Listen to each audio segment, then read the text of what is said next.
can speak. Can I speak now? Okay. I'm audible. Let's go. So today we're gonna go through some of the chapters of machine learning. Um, so I'm gonna use this KMVC and JIT channels slides. So I'm not going to literally download the slide because I don't have the slide. So I'll go through the YouTube videos and then I'll go through each one of the slides that they showcase. I'll try to explain myself, explain everybody else who's kind of watching the stream right now. And kind of this is about that. And let's shift to the study with me stream section. I think my voice is audible. Yeah, so it is audible. Now, firstly, let's start with the second unit. The second unit constitutes of linear regression, logistic regression, decision trees, k-nearest neighbors, SVMs, Bayes theorem, linear, I don't know what is that, I just don't remember it. Deterministic, it's just used for reducing the dimensions, that's what I know, but dimensionality is something that is, I need to check it again. Probably need to go through it again, regardless. So, firstly, we know what regression is and we know what classification is. Regression is used for predicting values that are continuous in nature. So whereas classification is used for predicting discrete values. So in classification you can do either binary classifications or multi-class classification. So in binary classifications it's more like you have two classes only, which is yes or no, 0 or 1, like binary, two numbers, like two states. So that is about classification. Now we have multi-class classification, where multi-class classification basically means that you have, wait, let me just open the timer so that we can study together. You are crazy, we can study now. Okay, so multi-class classification means that you have multiple classes over here. That's more correct. You can see that's what is written over here. Classification, you do have so most of these are supervised machine learning algorithms. You have labels for both of these. So yeah, that's about this. That's supervised and supervised. In regression, you have three types of algorithms: simple regression, multivariate linear regression, and binomial regression. So where can you use linear regression? The same for the economic growth, predict what the future events are like. In a sense, you have to predict future value based on the current values, and then if based on stats you're predicting something. Okay.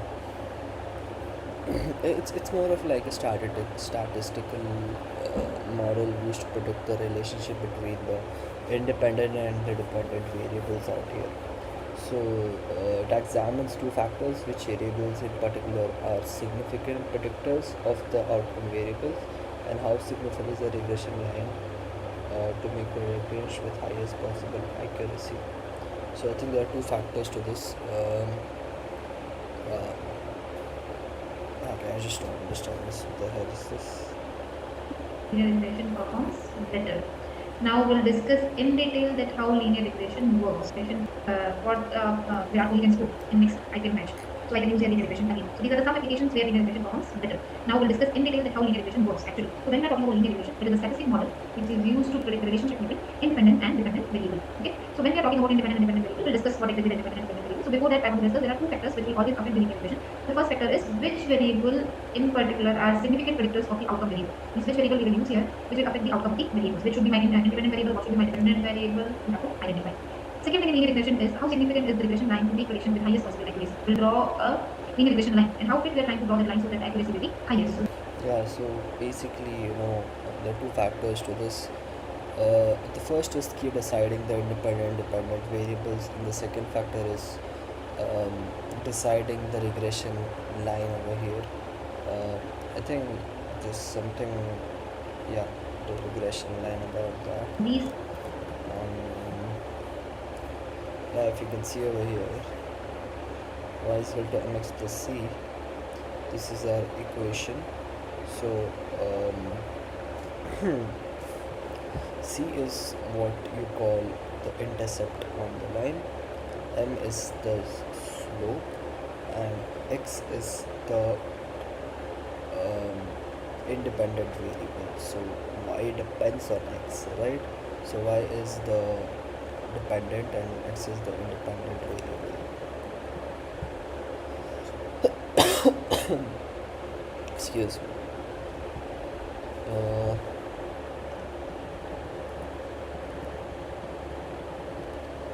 So intuition, okay.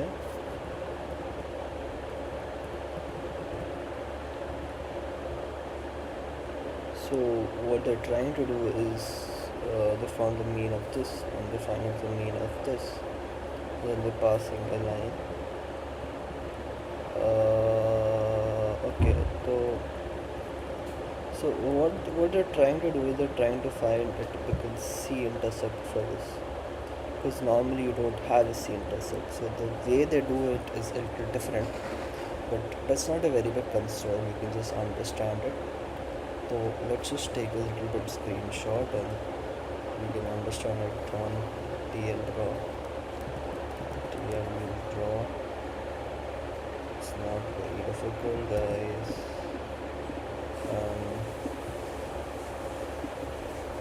And this is apparently the difficult equation.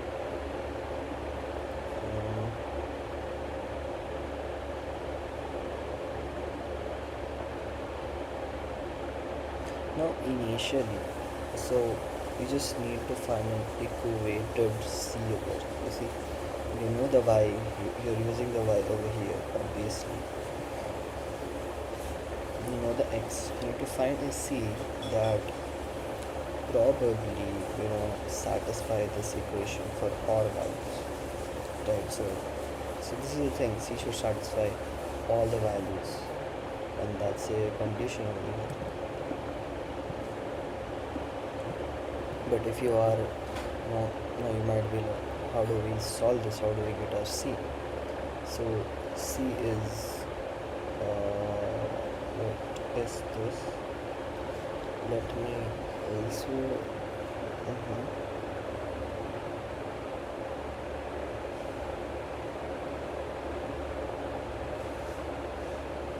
okay, so what you're trying to do is you have tried to find the slope as well as C for this. They apparently have a formula for this.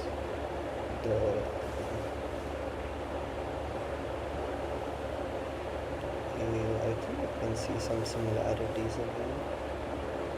I can't see anything similar to this. N into summation of x into y minus summation of x into summation. Not why are we doing this? N into summation of x square minus x square. Holy shit. How do one even remember this? There is square x. Summation of y into summation of x square minus summation of x into summation of x into y divided by n into summation of x square minus summation. Oh, I can see this. This part is the same. Oh, wow. Stupid apps.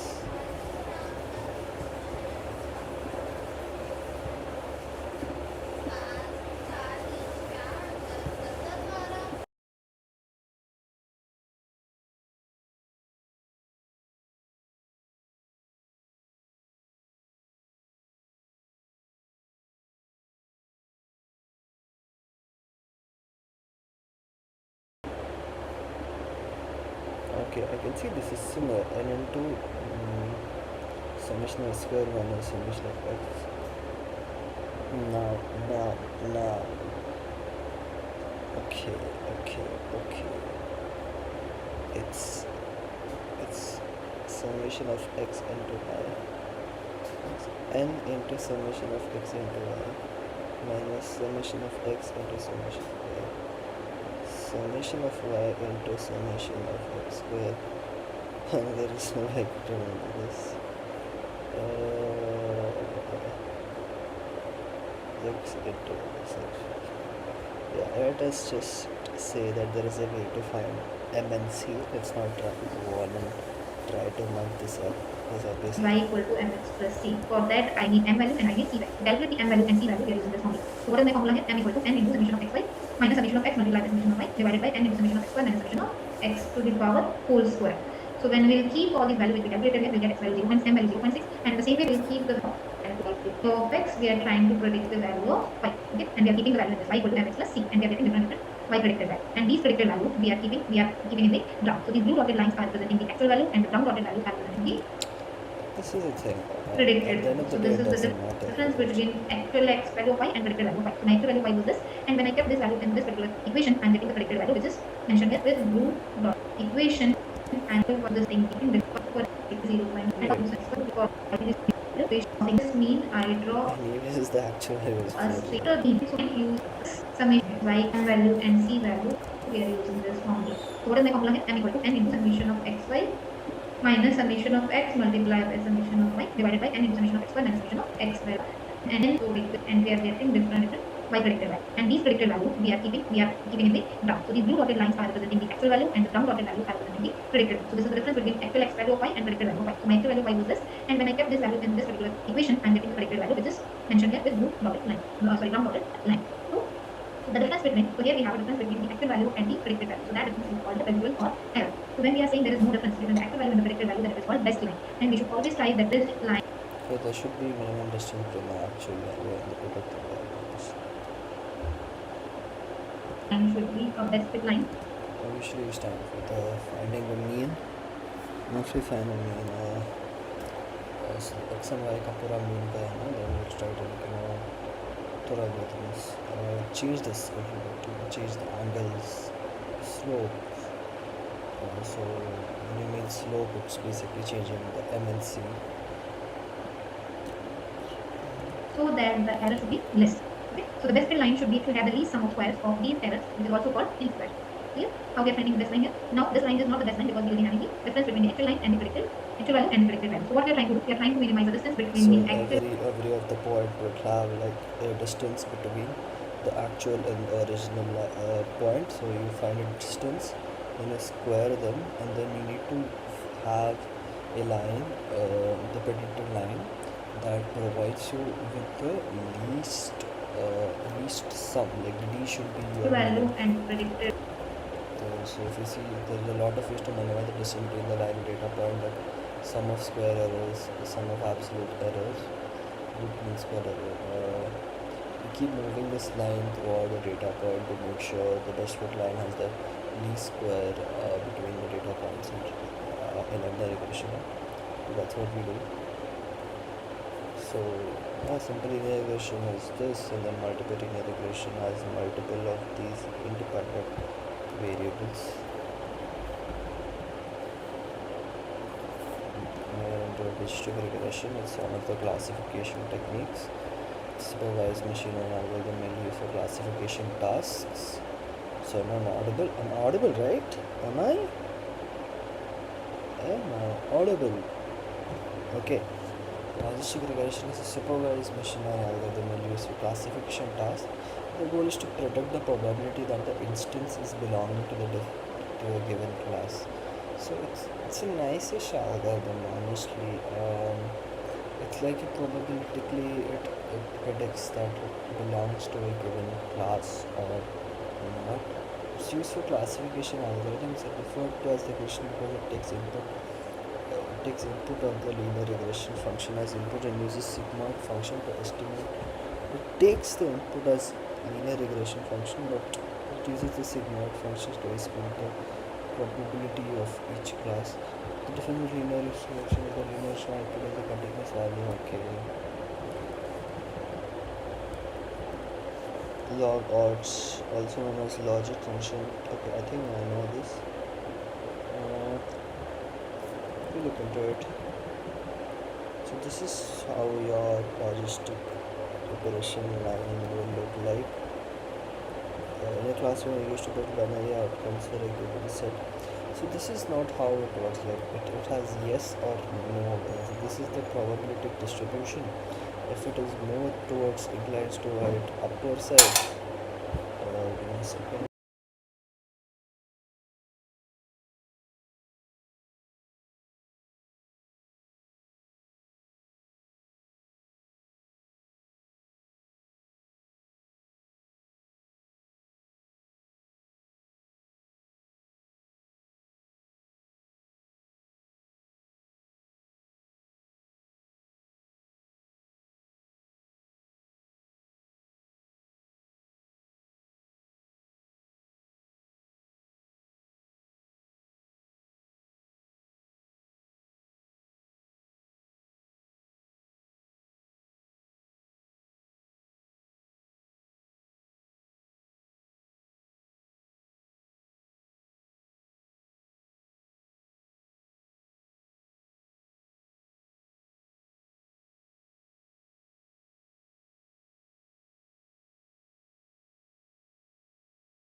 Regression will perform.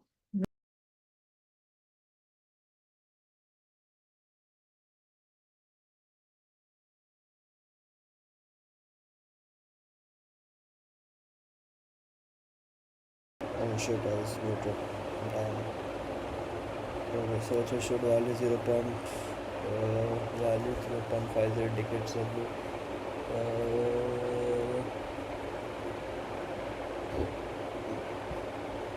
Excuse me, I'm sorry.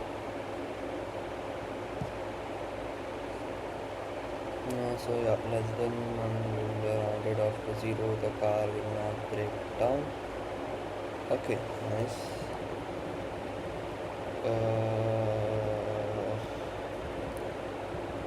So linear regression is performed on data, but then this data is like this question is different.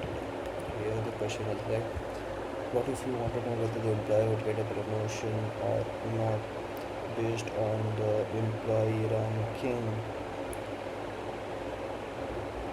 Okay, so let's say we have your distribution curve like this. This doesn't look really nice apparently. So probability of getting a promotion like this, or did this become this because oh no, or it just becomes it. To understand why we get to state the odd of success. Probability of any would happen or would not happen, theta. Your odds to reach from 0 to the value of probability is 20 into 1. Theta is equal to odds of theta. Okay, okay. P by and take the line equation of the straight line. Here beta naught is the y-intercept. Okay, like y is equal to beta y equals beta y x. So yeah, this is like the predicted thing. Log it something like this. Beta bx probability of x happening is equal to beta naught plus beta 1 x. Taking e to the both of the sides, so this thing comes out. Then you have to take this as y and this thing is also as y. So you take इसको इधर लेके आते हैं, फिर y को अंदर लेके आते हैं. Then you take y common, px common, and then you put y, and then instead of y you put e power beta thing. The equation of sigmoid function. The equation of the sigmoid function. So basically, this represents an equation of a sigma function. Thus,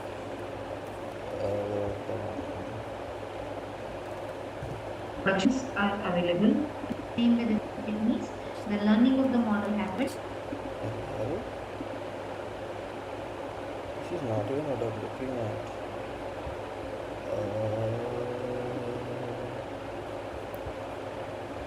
Virtual. Of success, the odd value of success value, we know that which is p of x divided by 1 of No, this is like sigma, and you can see that sigma function. The sigma curve is obtained.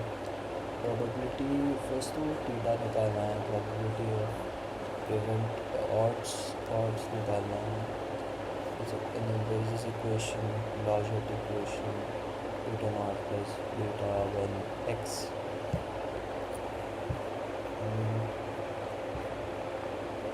Yeah.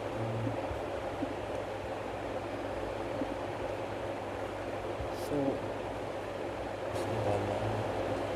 So, and then there is this equation, Lagrange equation, beta naught.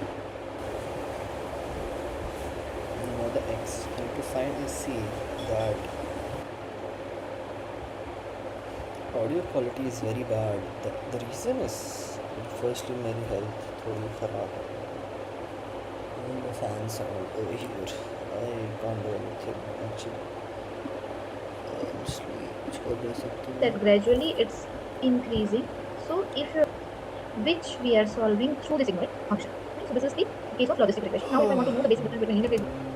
Okay, choose to solve a regression problem. Respond to the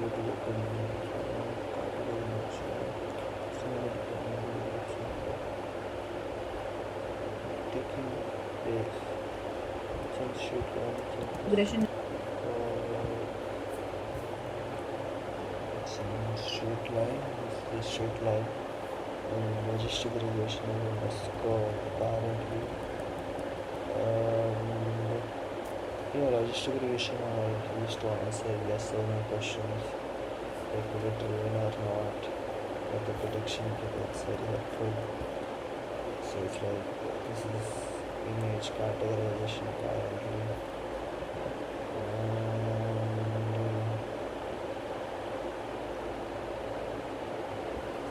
Okay. all these things before discussing and finally we'll talk about visualize the decision tree defined formats. Now first of We'll not go to the decision tree details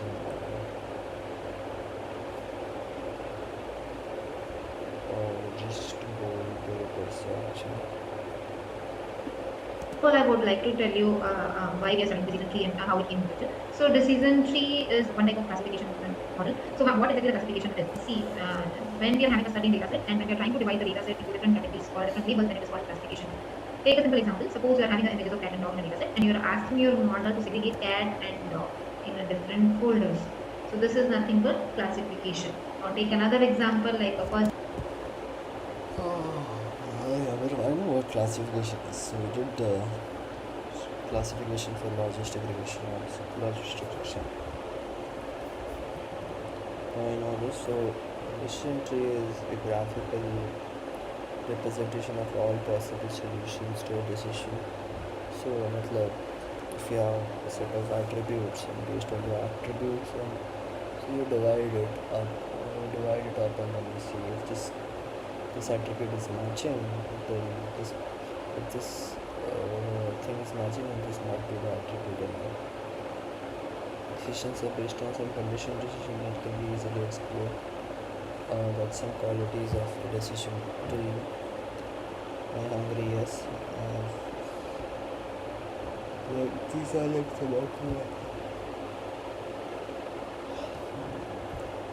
end classes actually. Go to restaurant, buy a hamburger, go to street. So based on this, we're going on.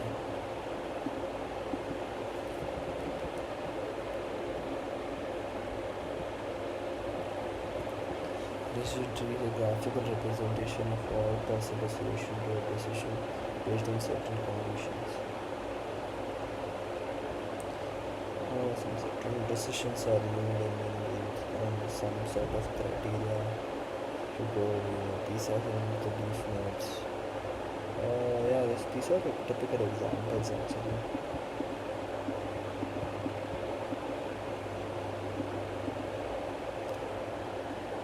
Let's look at a better resource now.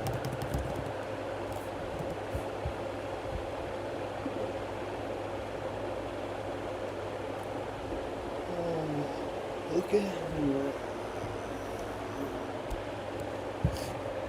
Decision trees supervise learning algorithm used for both classification and as a hierarchy tree structure consider root or branch. There are two things over here. Gini index splitting criteria is based on the Gini index and as well as the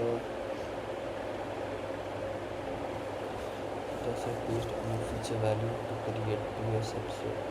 Particularly all items are representation. Actually, in the last two verses, we could have this chance.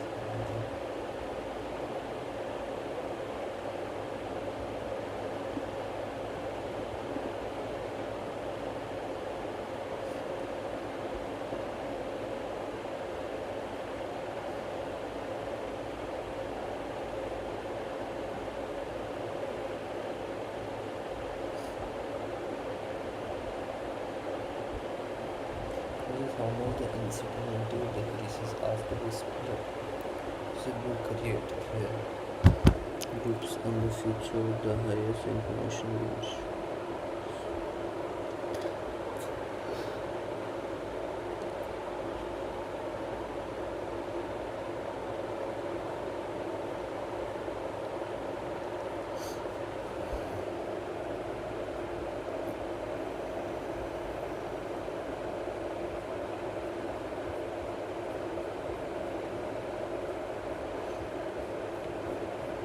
You know what? Never mind. I'm just sleepy at this point. पढ़ना भी यार ही wait a minute, just off my camera Alex. हाँ वो भी बात करते हैं हाँ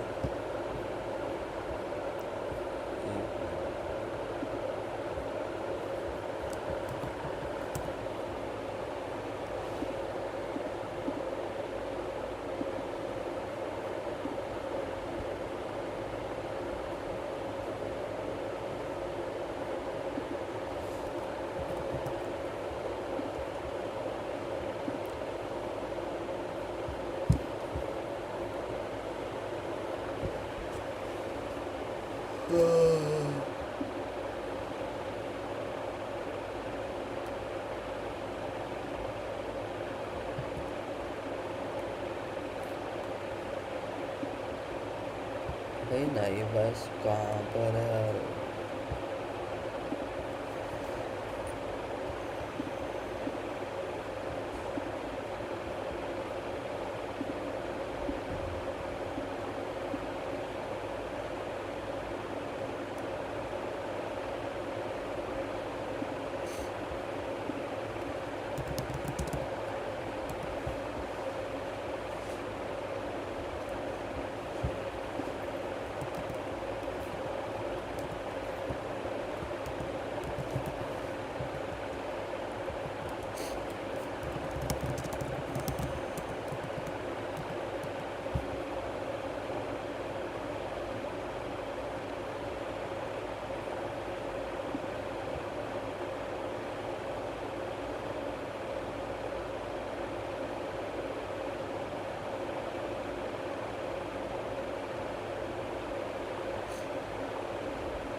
हाँ what is this now?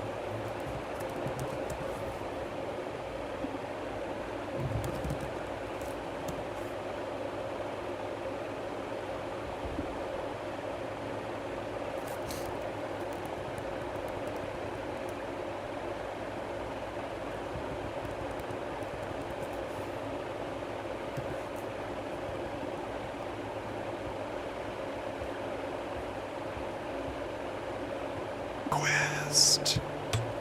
Talk about naive Bayes, and it's going to be clearly explained. This stat quest is sponsored by JAD Bio. Just add data, and their automatic machine learning algorithms will do the rest of the work for you. For more details, follow the link in the pinned comment below. Note, when most people want to learn about naive Bayes, they want to learn about the multinomial naive Bayes classifier, and that's what we talk about in this video.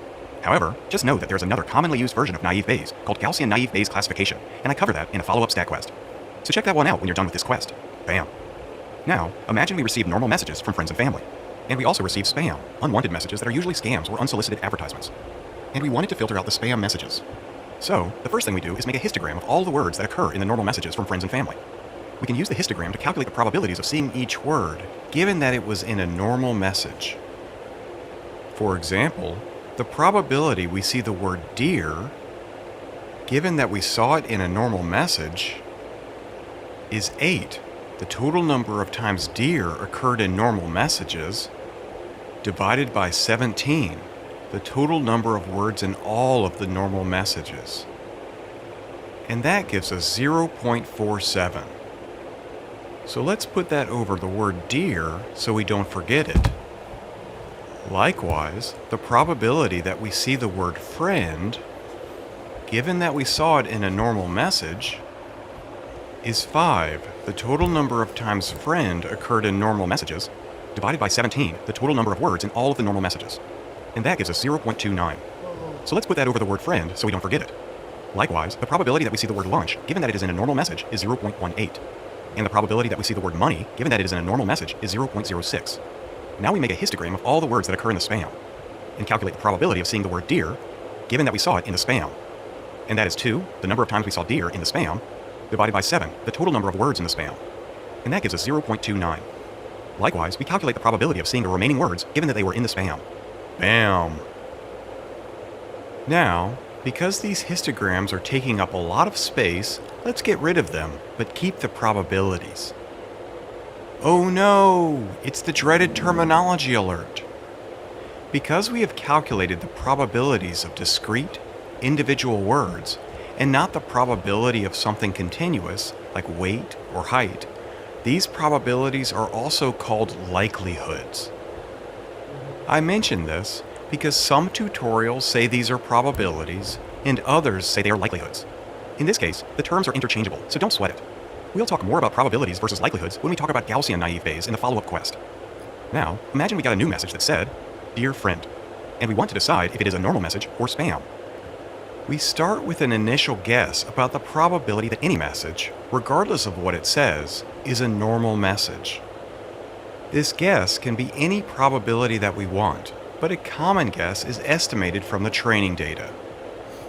For example, since 8 of the 12 messages are normal messages, our initial guess will be 0.67. Messages are normal, regardless of what it says,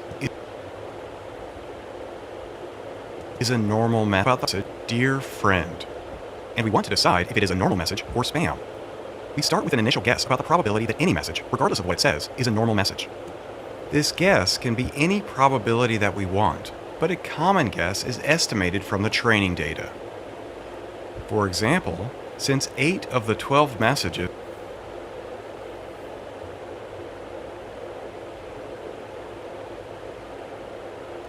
are normal messages, our initial guess will be 0.67. So let's put that under the normal messages so we don't forget it. Oh no, it's another dreaded terminology alert. The initial guess that we observe a normal message is called a prior probability. Now we multiply the initial guess by the probability that the word dear occurs in a normal message, and the probability that the word friend occurs in a normal message. Now we just plug in the values that we worked out earlier and do the math. Bip boop bip boop bip, and we get 0.09. We can think of 0.09 as the score that dear friend gets if it is a normal message. However, technically, it is proportional to the probability that the message is normal, given that it says dear friend. So let's put that on top of the normal messages so we don't forget. Now, just like we did before, we start with an initial guess about the probability that any message, regardless of what it says, is spam. And just like before, the guess can be any probability we want, but a common guess is estimated from the training data. And since 4 of the 12 messages are spam, our initial guess will be 0.33. So let's put that under the spam so we don't forget it.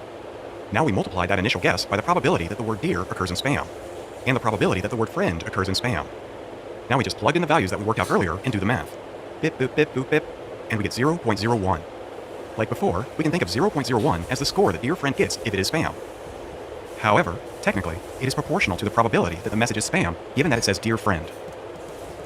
And because the score we got for normal message, 0.09, is greater than the score we got for spam, 0.01, we will decide that dear friend is a normal message. Double bam! Now, before we move on to a slightly more complex situation, let's review what we've done so far. We started with histograms of all the words in the normal messages, and all of the words in the spam. Then we calculated the probabilities of seeing each word. Given that we saw words in the normal messages, and all of the words in the spam. Then we calculated the probabilities of seeing each word, given that we saw the word in either a normal message or spam.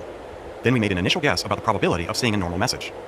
This guess can be anything between 0 and 1, but we based ours on the classifications in the training dataset. Then we made the same sort of guess about the probability of seeing spam. Then we multiplied our initial guess that the message was normal by the probabilities of seeing the words dear and friend, given that the message was normal. Then we multiplied our initial guess that the message was spam by the probabilities of seeing the words dear and friend, given that the message was spam. Then we did the math and decided that dear friend was a normal message because 0.09 is greater than 0.01. Now that we understand the basics of how naive Bayes classification works, let's look at a slightly more complicated example. This time, let's try to classify this message: lunch, money, money, money, money. Note, this message contains the word money 4 times. And since the probability of seeing the word money is much higher in spam than in normal messages, then it seems reasonable to predict that this message will end up being spam. So let's do the math. Calculating the score for a normal message works just like before. We start with the initial guess, then we multiply it by the probability we see lunch, given that it is in a normal message, and the probability we see money 4 times, given that it is in a normal message. When we do the math, we get this tiny number. However, when we do the same calculation for spam, we get 0. This is because the probability we see lunch in spam is 0, since it was not in the training data. And when we plug in 0 for the probability we see lunch, given that it was in spam, then it doesn't matter what value we picked for the initial guess that the message was spam, and it doesn't matter what the probability is that we see money, given that the message was spam. Because anything times 0 is 0. In other words, if a message contains the word lunch, it will not be classified as spam. And that means we will always classify the messages with lunch in them as normal, no matter how many times we see the word money. And that's a problem. To work around this problem, people usually add 1 count, represented by a black box, to each word in the histograms. Note, the number of counts we add to each word is typically referred to with the Greek letter alpha. In this case, alpha equals 1, but we could have set it to anything. Anyway, now when we calculate the probabilities of observing each word, we never get 0. For example, the probability of seeing lunch, given that it is in spam, is 1 divided by 7, the total number of words in spam, plus 4, the extra counts that we added. And that gives us 0.09. Note, adding counts to each word does not change our initial guess that a message is normal, or the initial guess that the message is spam, because adding a count to each word did not change the number of messages in the trained dataset that are normal, or the number of messages that are spam. Now when we calculate the scores for this message, we still get a small number for the normal message, but now when we calculate the value for spam, we get a value greater than 0. And since the value for spam is greater than the one for a normal message, we classify the message as spam. Spam. Now let's talk about why naive Bayes is naive. The thing that makes naive Bayes so naive is that it treats all word orders the same. For example, the normal message score for the phrase, dear friend, is the exact same for the score for friend dear. In other words, regardless of how the words are ordered, we get 0.08. Treating all word orders equal is very different from how you and I communicate. Every language has grammar rules and common phrases, but naive Bayes ignores all of that stuff. Instead, naive Bayes treats language like it is just a bag full of words, and each message is a random handful of them. Naive Bayes ignores all the rules because keeping track of every single reasonable phrase in a language would be impossible. That said, even though naive Bayes is naive, it tends to perform surprisingly well when separating normal messages from spam. In machine learning lingo, we'd say that by ignoring relationships among words, naive Bayes has high bias. But, because it works well in practice, naive Bayes has low variance. Shameless self-promotion. If you are not already familiar with the terms bias and variance, check out the quest. The link is in the description below. Triple spam. Oh no, it's one last shameless self-promotion. One awesome way to support StatQuest is to purchase the Naive Bayes StatQuest Study Guide. It has everything you need to study for an exam or job interview. It's 8 pages of total awesomeness. And while you're there, check out the other StatQuest study guides. There's something for everyone. Hooray! We've made it to the end of another exciting StatQuest. If you like this StatQuest and want to see more, please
always classify the messages with lunch in them as normal, no matter how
but a common guess is of the 0.67.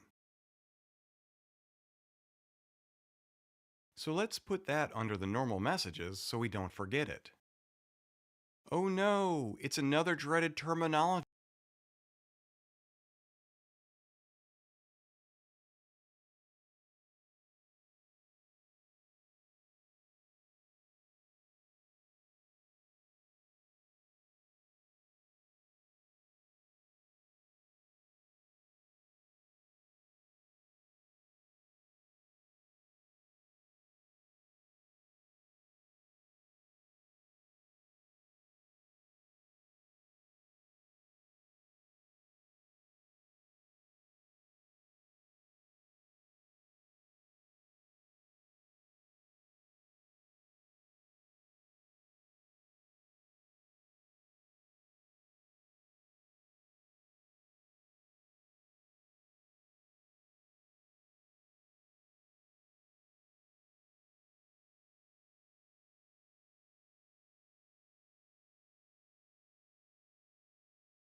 However, score 9.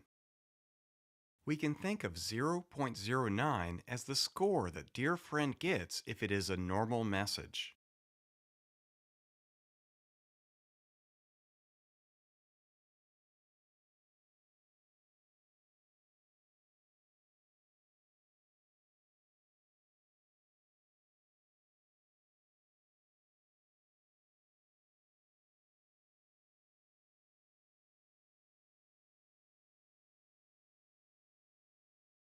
However, technically, it is proportional to the probability that the message is normal, given that it says Dear Friend.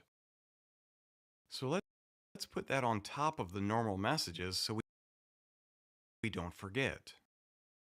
Now, just like we did before, we start with an initial guess about the probability that any message, regardless of what it says, is spam.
And since 4 of the 12 messages are spam, our initial guess will be 0.33.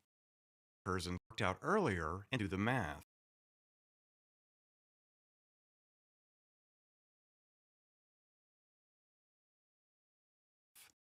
Bip, boop, bip, boop, bip, and we get 0.01.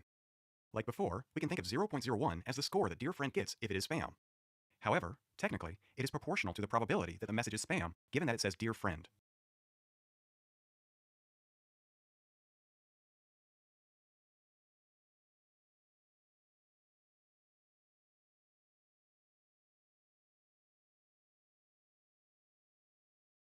.01 as the score that Dear Friend gets if it is spam.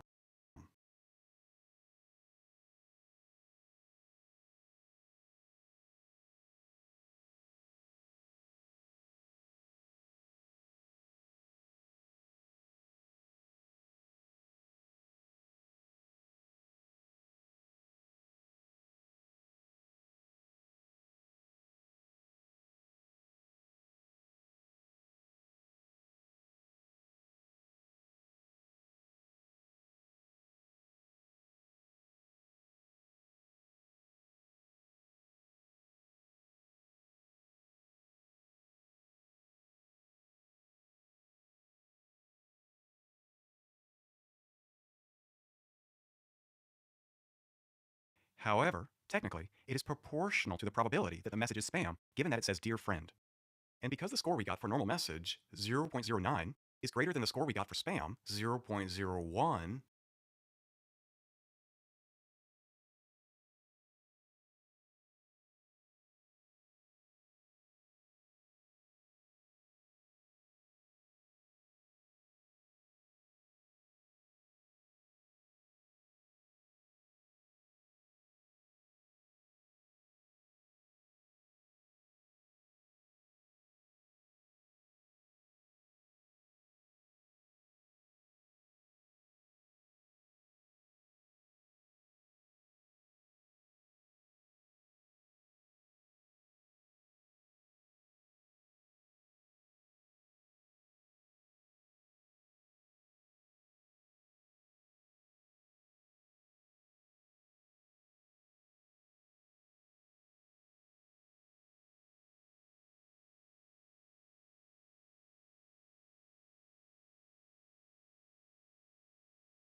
Embedding models have a failure scenario. Even if you just give it a little bit of text, there is this bag of words phenomenon that they still all suffer from. That includes the cheap open source models as well as the expensive ones from the frontier labs. I've got a notebook in front of me here. It's going to explain all these different details. But before diving into that, I'm just going to explain a little bit of linguistic theory to help set the stage. Okay, so just to prove a point, let me just write down two sentences. So the lion eats a man, and this other sentence, the man eats a lion. Now, the interesting thing with both of these two sentences is that from the perspective of just counting the words that are in there, they are identical. They have the same quote-unquote bag of words representation. If you put them all in the bag, shuffle them around, they have the same pieces. But if you think about, a language and the actual meaning, then you can argue that the lion eats a man, that's maybe a normal-ish sentence, but the man that eats a lion, that's very much out of the ordinary. And you would hope that whatever representation we come up with, that these two sentences are going to be very dissimilar, because as far as meaning goes, they're almost the opposite. But we can do more. We could say, well, if this is our starting sentence, our template, if it were, we can also come up with a different variation. We can also come up with eats the lion man A. Again, this has the same bag of words representation because it uses the same words, but in this case, the order is all jumbled up. Also here, as a linguist, you would look at that and go, well, surely these two things have to be dissimilar because one of these is grammatically correct and the other one just isn't. And then finally, what you can also do is have a different bag of words representation, like the lion does not eat a man. And what's happening here is negation. And what you're hoping here, of course, is that even though the stuff that's in blue here, that's all the same as what I've got above, that there's enough context in this red bit that, again, the two embeddings for both of these two sentences is going to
Okay, he went to a fruit shop and he saw a, so I draw a line in between. So this is called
primary disease.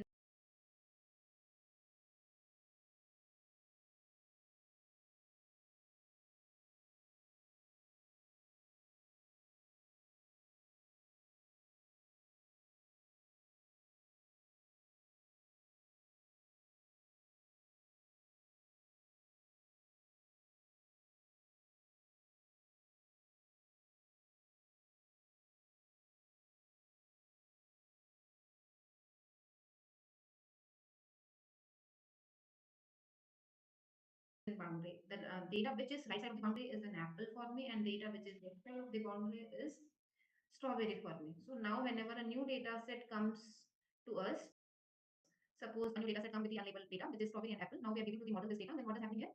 Now we have to categorize this data that it comes under the strawberry category or it comes under the apple category. So whenever a new unlabeled data will come and we want to point out, we want to segregate the data, so it has to fall into the proper category. And finally, we are seeing our model is predicting the unknown data in a proper way, and we got that this is a strawberry for me and this is apple for me. So model have done the prediction in a correct way for unlabeled data also. So if you're talking about a supervised learning, we know that there will be a training with the labeled data. We train the model on the labeled data, and then we'll perform testing on the unlabeled data. And when model is predicting the unlabeled data in a proper category, then we'll say that model has been trained properly. Okay, so this is the concept of supervised learning. And in the case of SVM, what we are doing, we are just categorizing the data into two different categories using the hyperplane. So we'll discuss what exactly the hyperplane in further slides. So just I have given the example, a fruit example here. We'll take another example for your better understanding. Suppose we have a data set of a female and a male. Our data set data to split the data into two parts.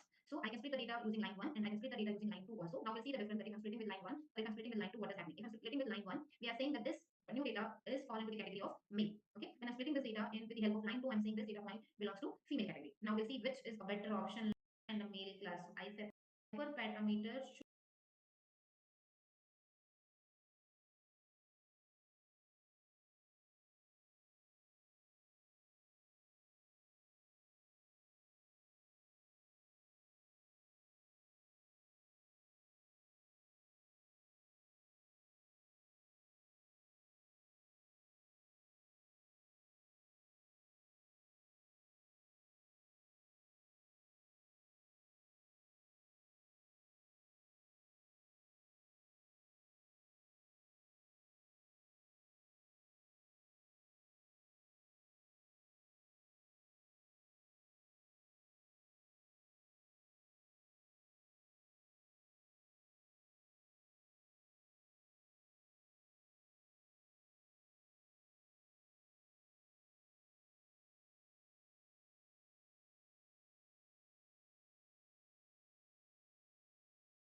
should be maximum.